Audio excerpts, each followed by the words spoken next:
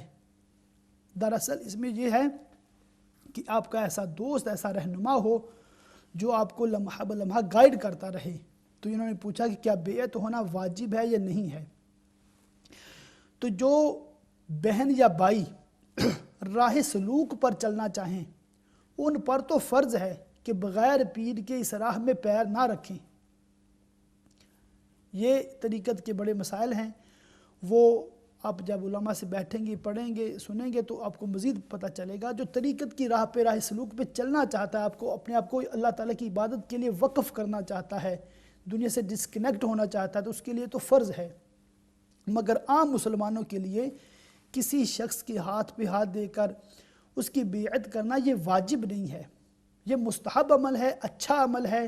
کسی نیک صالح متقی پرہیزگار کی بیعت کرنی چاہیے، اس کی صحبت میں رہنا چاہیے، اس سے سیکھنا چاہیے تاکہ آپ کو بھی برکت ملے۔ وہ حدیث پاک میں جیسے مفہوم ہے کہ اگر آپ عطر فروش کے پاس بیٹھیں گے تو کم از کم یہ فائدہ تو ہوگا کہ آپ کے بدن سے بھی خوشبو آنے لگ جائے گی، اور اگر آپ بھٹی لوہار کے پاس اس کے پاس بیٹھیں گے، بھٹی والے کے پاس، لوہار کے پاس، تو چاہے آپ وہاں سے اور کچھ نہ بھی ملے مگر آپ کے کپڑوں سے بدبو آنا شروع ہو جائے گی۔ تو اچھے اور برے ہم نشین کی حدیثوں میں بڑی وضاحت ہے۔ تو پیر صاحب کے بارے میں بھی یہی ہے کہ ایک اچھا ہم نشین ہوتا ہے، اچھا رفیق ہوتا ہے جو آپ کو شریعت و سنت کی باتیں بتاتا ہے۔ تو بیعت کرنا مستحب عمل ہے۔ ہاں، کسی نے کہا کہ جس کا پیر نہ اس کا پیر شیطان ہوتا ہے، یہ جملہ بہت غلط ہے۔ ہر سنی مسلمان کا پیر ہمارے پیارے پیارے آقا مدینے والے مصطفیٰ شب اسراء کے دولہا صلی اللہ تعالی علیہ وسلم ہیں۔ یہ سجدی اعلیٰ حضرت علیہ رحمٰن نے اس پہ بڑی گفتگو فرمائی ہے کہ کوئی بھی سنی مسلمان بے پیرا نہیں ہے، تمام کے پیر نبی رحمت شفیع امت صلی اللہ تعالی علیہ وسلم ہیں۔ مگر ہر دور میں جیسے ہمارا اس وقت دور ہے تو ہمیں کسی نیک صالح پرہیزگار کی صحبت اختیار کرنی چاہیے، اسے بیعت کرنی چاہیے تاکہ اس دور میں کون سی برائیاں ہیں، اس دور میں شریعت و سنت پر کیسے چلا جائے، وہ ہماری رہنمائی کرے۔ مگر شرط یہی ہے کہ وہ شخص ایسا ہو کہ وہ خود گناہوں سے بچتا ہو، تو تبھی تو ہمیں بھی گناہوں سے بچائے گا۔ اگر معاذ اللہ ثم معاذ اللہ وہ خود گناہوں میں مبتلا ہے، داڑیاں منڈاتا ہے، میوزک سنتا ہے، بے پردہ عورتوں سے بیٹھتا ہے، گپیں لگاتا ہے، تو ایسا شخص تو خود بھی گناہگار ہے، فاسق معلن ہے، اور ہماری کیا وہ شرعی رہنمائی کرے گا۔ یہ بھی وضاحت کر دوں کہ کسی پیر صاحب کا بیٹا ہونا یہ کافی نہیں ہے پیر بننے کے لیے کہ جو وہ فلاں گدی نشین کا بیٹا ہے تو اب وہ سجادہ نشین ہو گیا ہے، ان کا جان نشین ہو گیا ہے۔ تو یہ رسم بھی اچھی نہیں ہے۔ جان نشین اسی کو ہونا چاہیے، وہی اہل ہے کہ جو خود بھی شریعت پر چلتا ہے، وہ اس میں خود بھی شرائط پوری ہوں، تو وہی جانشین ہو سکتا ہے۔ اور یہ بھی ہو سکتا ہے کہ کوئی ایسا شخص ہو جس کا باپ یا دادا پیر صاحب نہیں ہے مگر وہ خود پرہیزگار ہے، خود عالم دین ہے، خود عالم باعمل ہے، اور اس نے کسی پیر صاحب سے اجازت و خلافت لے لی ہے، تو اب وہ خود اپنا سلسلہ آگے وہ شروع کر سکتا ہے۔ تو ایک بھائی نے ابھی جو ہمیں کال کی ہے، شہزاد بھائی، ماشاءاللہ سجد ذات ہیں آپ، اللہ تعالیٰ آپ کو مزید برکت عطا فرمائے، ہماری سروں کے تاج ہیں تمام سادات کرام۔ تو یہ فرما رہے ہیں کہ اہل سنت اور اہل تشیع میں بہت اختلاف پائے جاتے ہیں۔ دراصل میں اگر آپ کو تاریخی حوالے سے بات کروں تو یہ اختلاف کیوں پائے جاتے ہیں،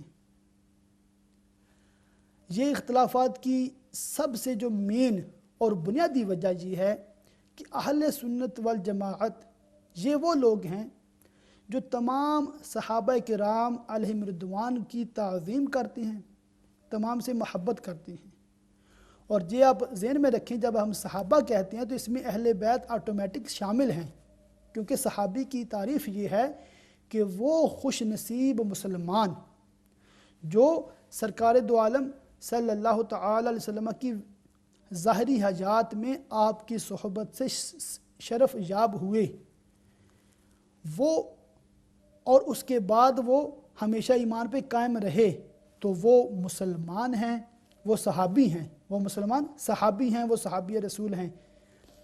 تو جو لوگ صحابہ کرام علیہم رضوان میں سے بالخصوص خلافت شیخین کو نہیں مانتے، حضرت ابوبکر صدیق رضی اللہ تعالیٰ اور عمر فاروق اعظم رضی اللہ عنہ کو نہیں مانتے، تو ایسے لوگ اہل سنت نہیں ہیں، ایسے لوگ اہل سنت نہیں ہیں جو صحابہ کرام کو معاذ اللہ ثم معاذ اللہ برا بھلا کہتے ہیں، تو ظاہر ہے پھر ان سے اختلاف تو چلتا ہی رہے گا۔ یہ اختلاف کی بنیادی وجہ یہی ہے کہ وہ خود مولا علی مشکل کشا رضی اللہ عنہ کی نہیں مان رہے۔ میں اس کی دلیل دیتا ہوں کہ خود مولا علی مشکل کشا رضی اللہ عنہ نے ان صحابہ کرام سے بیعت کی ہے، سیدنا ابوبکر صدیق، سیدنا عمر فاروق اعظم، سیدنا عثمان غنی، ان تینوں خلفاء سے آپ نے بیعت کی، تمام اہل بیعت نے بیعت کی ہے۔ تو جب انہوں نے بیعت کی ہے، علم کے باوجود، قدرت کے باوجود بیعت کو تسلیم کیا ہے، خلافت کو تسلیم کیا ہے، تو ہم بھی ان کو فالو کرتے ہیں اور ہم بھی تمام صحابہ کو فالو کرتے ہیں۔ اللہ تعالیٰ سے دعا کہ اللہ تعالیٰ ہمیں جو کچھ سیکھا سکھایا اس پر عمل کی توفیق عطا فرمائے۔ تمام ناظرین کا شکر گزار ہوں، امہ چینل کے انتظامیہ کا شکر گزار ہوں۔ اللہ تعالیٰ امہ چینل کے مالکان کو مزید برکت عطا فرمائے اور ہم سب کو شریعت و سنت پر چلنے کی توفیق عطا فرمائے۔